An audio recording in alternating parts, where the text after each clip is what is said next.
ये कथा आगे बैठ करके सुनता मुझे कोई आपत्ति नहीं थी, पर जिसने भगवान की कथा पीछे बैठ करके सुनी है इसमें मुझे आपत्ति है। क्योंकि भगवान की कथा कभी भी पीछे बैठकर नहीं सुननी चाहिए। जब भी आप कथा सुनने जाओ तो वक्ता के सामने बैठ करके भगवान की कथा सुननी चाहिए। इसने मेरी ब्रह्म विद्या की चोरी करी है। वेद व्यास जी कहने लगे, देखो शंकर भगवान आप भी बड़े भोले हो। अब उसने जो सुन ली अमर कथा वो तो अमर हो गया। अब सोचो जो अमर हो गया उसको भी मारने के लिए आप त्रिशूल लेकर के दौड़ रहे हो। अब वो तो अमर हो गया। शंकर भगवान को बात समझ में आई, अपने कैलाश पर्वत को वापस लौट गए और यहाँ पर जो वेद व्यास जी हैं उनकी पत्नी बटुका देवी प्रतिदिन ओम ओम का उच्चारण करती हैं, भगवान का भजन करती हैं। और यहाँ पर जो सुखदेव जी हैं, एक दिन नहीं, 2 दिन नहीं, 1 महीने नहीं, 2 महीने नहीं, 3 महीने नहीं, पूरे 12 वर्ष तक मातृ गर्भ में रहे। 12 वर्ष तक यहाँ बटुका देवी ने अपने पति से कहा, देखो मेरे गर्भ से वेद मंत्रों का उच्चारण होता है, कृपा करके इससे कहो ना कि बाहर आ जाए। वेद व्यास जी ने कहा, पुत्र बाहर आ जाओ, देखो तुम्हारी माता जी को कष्ट होता है। सुखदेव जी ने अंदर से ये आवाज लगाई, मैंने नहीं आना बाबा बाहर। अरे वो बाहर आते ही विष्णु की माया पकड़ लेती है। बच्चा जैसे ही जन्म लेता है रिश्तेदार आते हैं, पैसा पकड़ाने का प्रयास करते हैं, बच्चा छोड़ देता है, फिर पैसा पकड़ाते हैं, फिर बच्चा छोड़ देता है, फिर पैसा पकड़ाएंगे, फिर छोड़ देगा। ऐसी विष्णुर माया भगवती यया संमोहितम जगत, विष्णु की माया ने संपूर्ण जगत को अपने बस में करके रखा है, इसलिए मैं बाहर नहीं आऊंगा। देखो बेटा, मैं तुम्हें वचन देता हूँ कि तुम्हारे ऊपर विष्णु की माया का कोई असर नहीं होगा, तुम बाहर आ जाओ। अंदर से आवाज आई, यदि साक्षात नारायण आकर के मुझसे कहें कि मैं तुम्हें वचन देता हूँ मेरी माया का तुम्हारे ऊपर कोई असर नहीं होगा, तब मैं बाहर आऊंगा, ऐसे बाहर नहीं आने वाला। नारायण को आना पड़ा। नारायण ने कहा, बेटा मैं तुम्हें वचन देता हूँ तुम बाहर आ जाओ, मेरी माया का तुम्हारे ऊपर कोई असर नहीं होगा। जब नारायण आए, नारायण ने वचन दिया, तब जाकर सुखदेव जी जन्म लिए। और जन्म लेते ही ना हंसना, ना बैठना, ना रोना, ना गाना, सीधे जन्म लेते ही वन की ओर चलती है। पीछे पीछे सुखदेव जी, अब पीछे पीछे वेद व्यास जी चल रहे हैं और आगे आगे सुखदेव जी चल रहे हैं। अरे पुत्र रुक जाओ, अरे पुत्र रुक जाओ, अरे पुत्र रुक जाओ, अरे पुत्र रुक जाओ। लेकिन वेद व्यास जी भी अपने पुत्र को लौटा नहीं पा रहे हैं। जब वेद व्यास जी कहते थे, हे पुत्र रुक जाओ, हे पुत्र रुक जाओ, तो वृक्षों से आवाज आई कि प्रजन्तमनुपे तमपेत कृत्यम द्वैपायनो विरह कातर जुहाव पुत्रेति तन्मयतया तर्भोभिनेन्दु तम सर्वभूत हृदया मुनिमान तोस्मि। वृक्षों से आवाज आई कि जिनको अभी आप लौटाने का प्रयास कर रहे हो सकता है इस संसार में कौन किसका पुत्र, कौन किसकी माता हो सकता है, जिनके अभी आप पिता बने हो, पूर्व जन्म में ये आपके पिता रहे होंगे, इसलिए इनको लौटाने का प्रयास मत करो। आप ये जहाँ जा रहे हैं जाने दो। आगे सरोवर में कुछ स्त्रियां निर्वस्त्र होकर के स्नान कर रही थीं। सुखदेव जी निकल गए, पीछे पीछे वेदव्यास जी आए और जैसे ही वेदव्यास जी आए तो वो स्त्रियां बाहर आकर के हाथ जोड़ करके कहने लगी, बाबा गलती हो गई, मुझे माफ कर दो, मैंने आपको देखा नहीं। वेदव्यास जी ने कहा, बेटी तुम तो मेरी पुत्री के समान हो, जिसे देख करके तुम्हें लाज शर्म करनी थी उससे तो तुमने लाज शर्म की नहीं। मैं तो तुम्हारे पिता के समान हूं ना।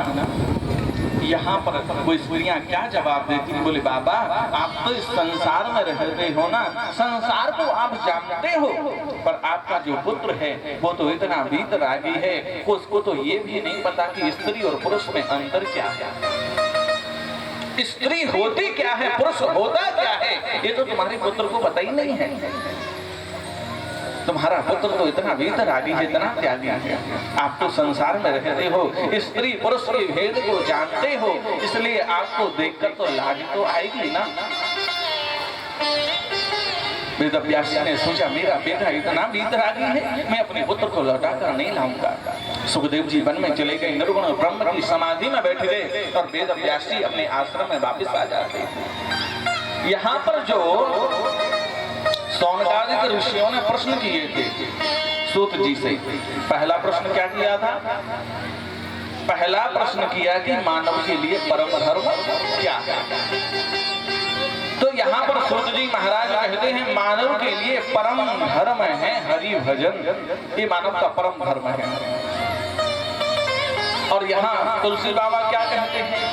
बोले परहित सरस धर्म नहीं भाई, परहित सरस धर्म नहीं भाई, परहित सरस धर्म नहीं भाई, परहित सरस धर्म नहीं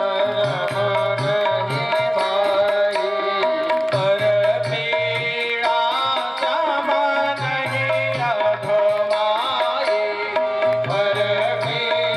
सम नहीं अधमाई, पर पीड़ा सम नहीं अधमाई, परहित सरस धर्म नहीं भाई, परहित सरस धर्म नहीं भाई, पर पीड़ा सम नहीं अधमाई, पर पीड़ा सम नहीं अधमाई। तो सबसे बड़ा धर्म क्या है? बोले परहित सरस धर्म नहीं भाई, दूसरों के हिस्से बड़ा कोई धर्म नहीं है। दूसरा प्रश्न क्या किया? बोले दूसरा प्रश्न हुआ कि हम मंदिर में देवी देवता की पूजा करने जाते हैं तो किसकी पूजा करें और किसको छोड़ दें? तो सूत जी महाराज कहते हैं देखो, इस संसार में जब एक घर में नई बहू आती है, देखो नई बहू जब घर में आई तो वो सासू की भी सेवा करती है, ससुर जी की भी सेवा करती है और घर में जितने लोग हैं सबकी सेवा करती है, लेकिन उसकी निष्ठा प्रेम भक्ति भाव अपने पति में होता है। वैसे ही निंदा किसी की मत करो और इष्ट एक बनाओ, इष्ट एक होना चाहिए। यदि आप इष्ट एक बनाओगे तो आपका उद्धार हो जाएगा। आपका मन यदि गोविंद में लगता है तो गोविंद के पास जाकर के गोविंद को इष्ट बना लो। आपका मन राम जी में लगता है तो राम जी को इष्ट बना लो। आपका मन यदि ठाकुर जी में लगता है तो ठाकुर जी को इष्ट बना लो। आपका मन हनुमान जी के चरणों में लगता है तो हनुमान जी को इष्ट बना लो। कहने का मतलब ये है भैया, यदि आप इष्ट एक बनाओगे तो आपका जीवन सुधर जाएगा, क्योंकि एक ही सब साधे सब जाए, एक को साधोगे तो सब जाएंगे। क्योंकि एक नूर से सब जग उपजा, कौन भले को बंदे। जड़ तो एक ही है लेकिन उसमें तना डालियां पत्ते अनेक हैं। अनेक रूप रूपाय, इस संसार में जो ठाकुर जी हैं अनेक रूपों में विद्यमान हैं लेकिन हैं तो एक ही। तीसरा प्रश्न क्या हुआ? कुल वेद में भगवान का नाम अजन्मा है तो जन्म क्यों लेते हैं? देखो भैया, भगवान जन्म नहीं लेते, भगवान प्रकट होते हैं। भय प्रगट कृपाला दीन दयाला और कौशल्या हितकारी। तो भगवान क्या होते? भगवान प्रकट होते हैं, जन्म नहीं लेते। चौथा प्रश्न था कि भगवान के अवतार कितने हैं? कोई कहता है 10 अवतार हैं, कोई कहता है 24 अवतार हैं, कोई कहता है हरि अनंत हरि कथा अनंता कहें सुनई बहुविधि सब संता। तो भगवान के कुल मिलाकर के 24 अवतार हैं। इन 24 अवतारों में 2 अवतार श्रेष्ठ हैं। कौन कौन से? बोले राम कृष्ण दो एक हैं और अंतर नहीं निमेष।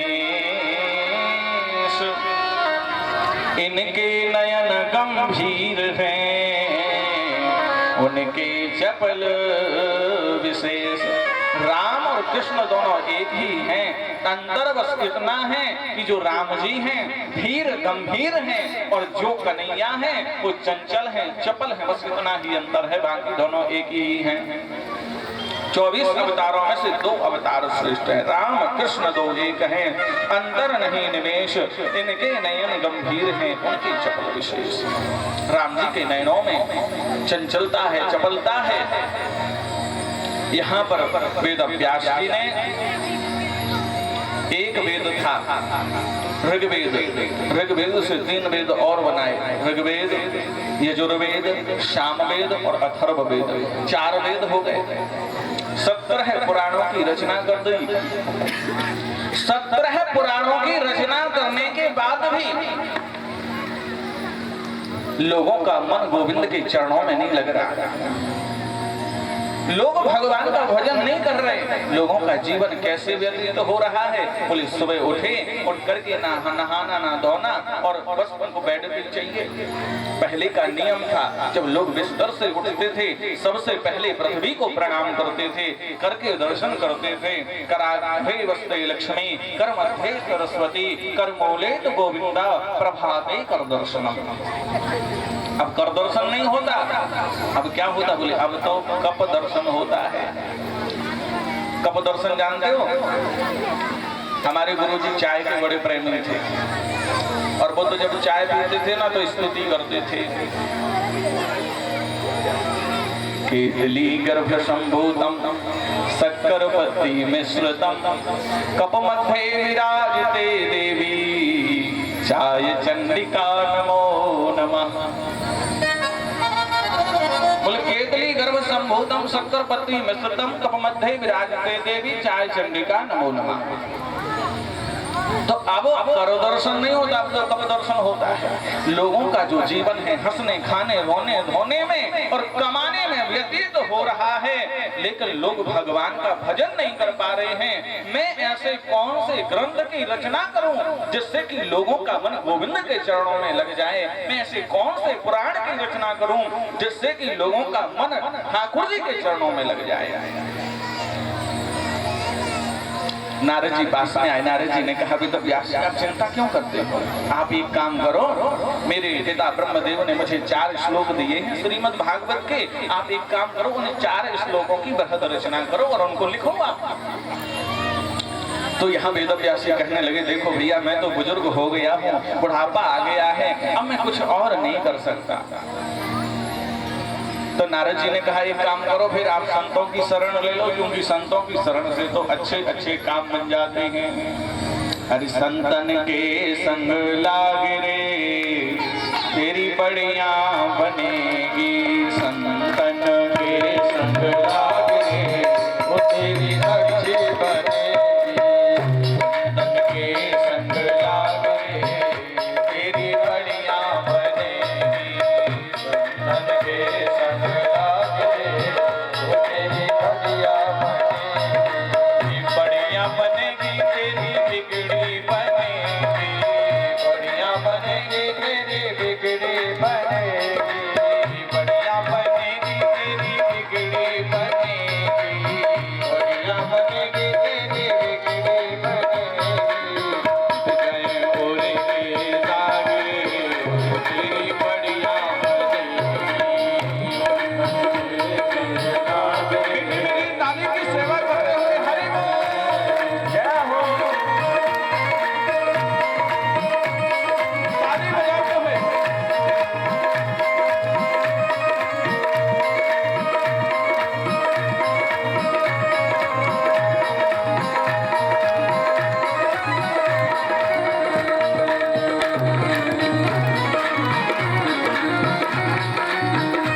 संतों के संग में किन किन लोगों की बनी?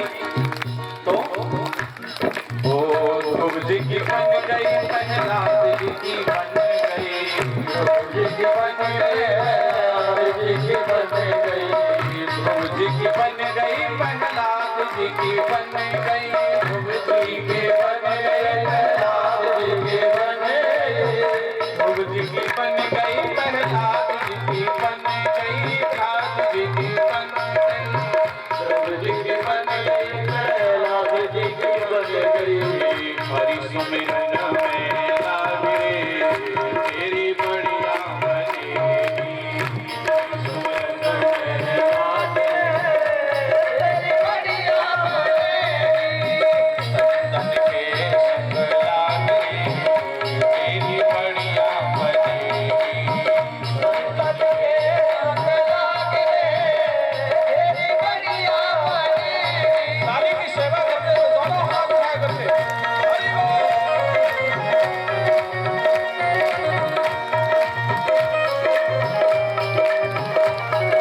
देखो भैया, जिसके हाथ जितने ऊपर उतने जल्दी ऊपर जाएगा, जिसके हाथ जितने ऊपर उतने जल्दी ऊपर जाएगा।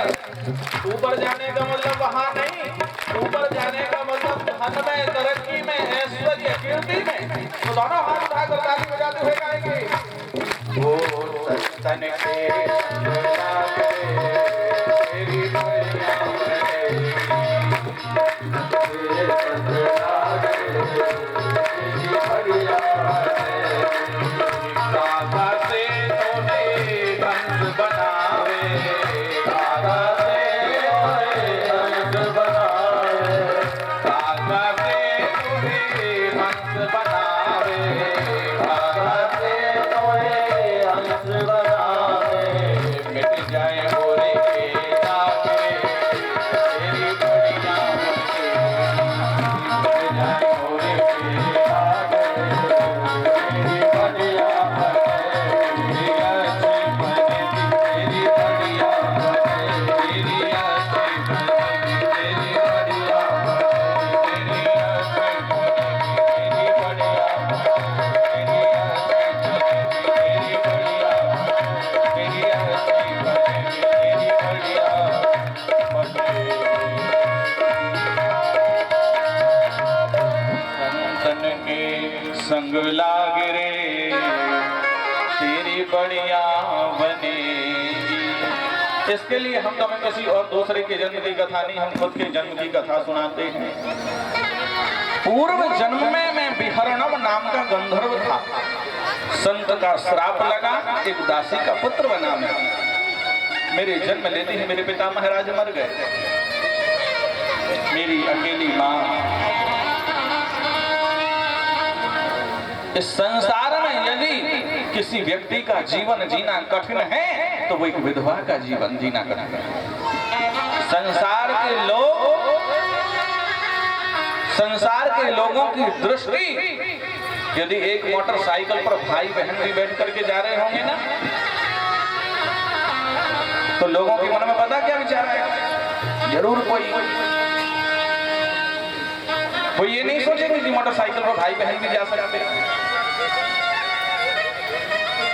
अपनी दृष्टि बदलो, सृष्टि बदल जाएगी। अपनी दृष्टि को कंट्रोल में रखो।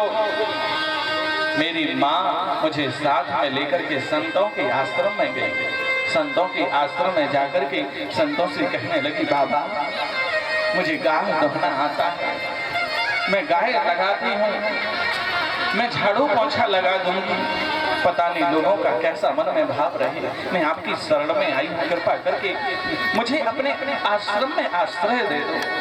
संतों ने कहा, बेटी जरूर मेरे आश्रम में रहो। देखो मेरी पत्नियां अंदर होंगी, उनसे जाकर के उनके साथ में रहो।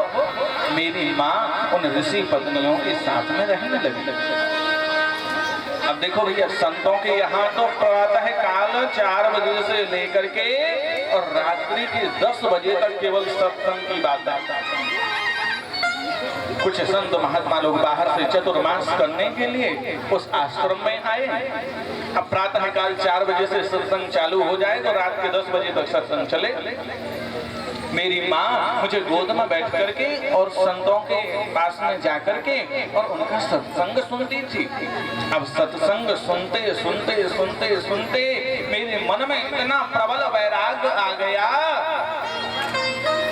मैं संतों का शीत प्रसाद ग्रहण करता था। शीत प्रसाद जानते हो, जब संत भगवान प्रसाद पा लेते हैं तो उसके बाद में जो कुछ बच जाता था तो मैं अपना तौलिया बिछा करके उपवस्त्र बिछाकर उसमें पत्थर हिला लेता था और उसमें जो संत भगवान के 2-3 शीत निकल आते थे मैं उन्हीं को बड़े भाव से ग्रहण करता था। सभी संत महात्मा लोग मुझे बड़े प्रेम से बालक रामदास कहने लगे और जब वो संत महात्मा लोग चतुर्मास करके जाने लगे मैंने उनके चरण पकड़ लिए, बाबा मुझे आप साथ में लेकर के चलो, यदि आप मुझे यहाँ पर छोड़कर चले गए तो मैं जिंदा नहीं रह पाऊंगा, मैं मर जाऊंगा। उन संतों ने कहा बेटा मेरे साथ चलोगे, और ना जाने कहां से मेरी माँ को पता चल गया कि मेरा बेटा तो संतों के साथ जा रहा है, बाबा बनने वाला है। मेरी माँ दौड़ी दौड़ी आई संतों के पास में, बाबा मेरे जीवन का यही सहारा है, यदि आप इसको लेकर चले गए तो मैं जिंदा नहीं रह पाऊंगा, आप इसको लेकर के नहीं जाना, यदि आप इसको लेकर के चले गए तो मैं मर जाऊंगी। अब संत लोग बड़ी दुविधा में फंस गए। बालक कहता है कि यदि आप मुझे छोड़कर चले गए तो मैं मर जाऊंगा, और माँ कहती है यदि आप लेकर चले गए तो मैं मर जाऊंगा।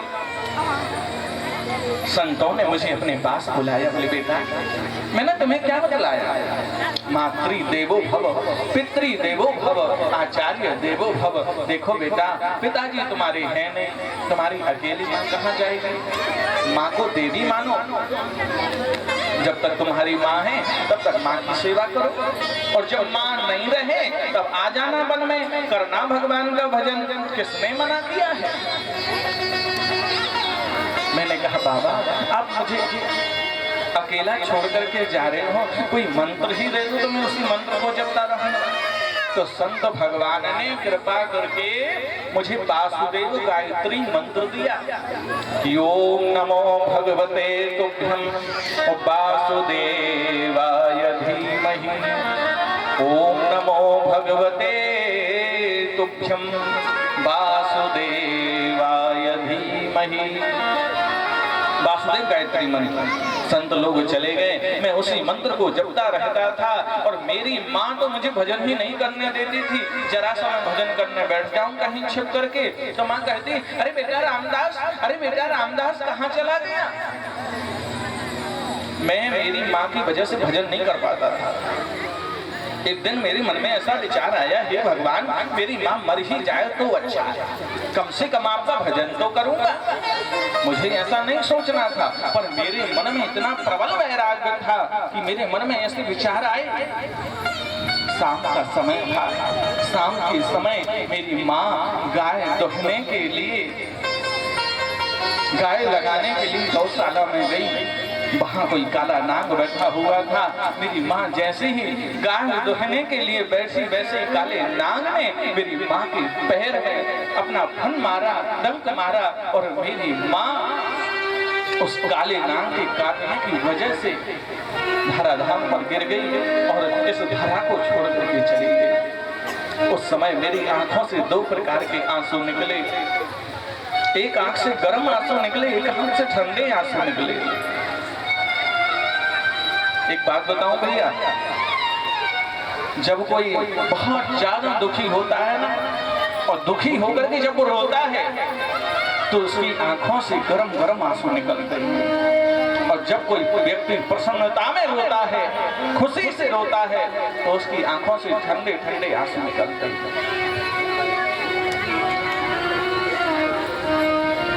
एक प्रकार का मुझे बहुत दुख हुआ कि देखो मेरी एक माँ ही तो थी, जब मुझे प्यास लगती थी तो मुझे गोद में बैठा लेती थी, कहती थी बेटा पानी पी लो।